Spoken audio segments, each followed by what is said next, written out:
បាទសប្បាយចិត្តមែនតើថ្ងៃនេះថ្ងៃទី19ខែសីហាឆ្នាំ2026បាទវេលាម៉ោង5:05នាទីដែលក្រុមការងារ DHL គេទើបតែយកប៉ាសពតរបស់ភ្ញៀវប៉ាសពត Canada ជាអតិថិជនរបស់ខ្មែរយើងផ្ទាល់តែម្ដងបាទសប្បាយចិត្តមែនតើបងប្អូន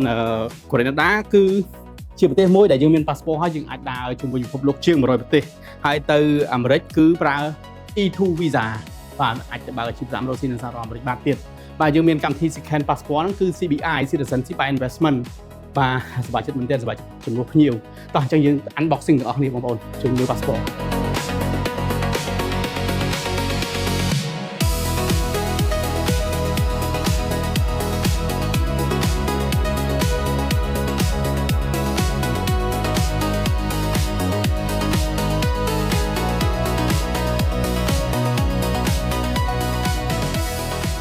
បាទនេះជា Passport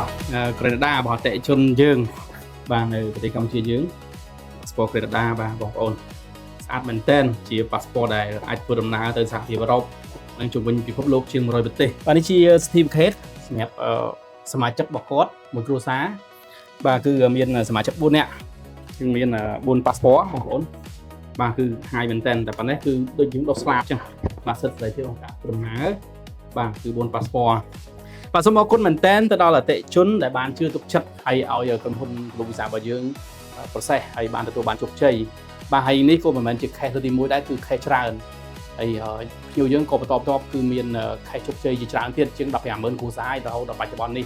បាទយើងរីករាយនឹងបម្រើសេវាកម្មជូនអតិថិជនគ្រប់ immigration pathway ទូទាំងពិភពលោកបាទសូមអរគុណសូមគោរពលា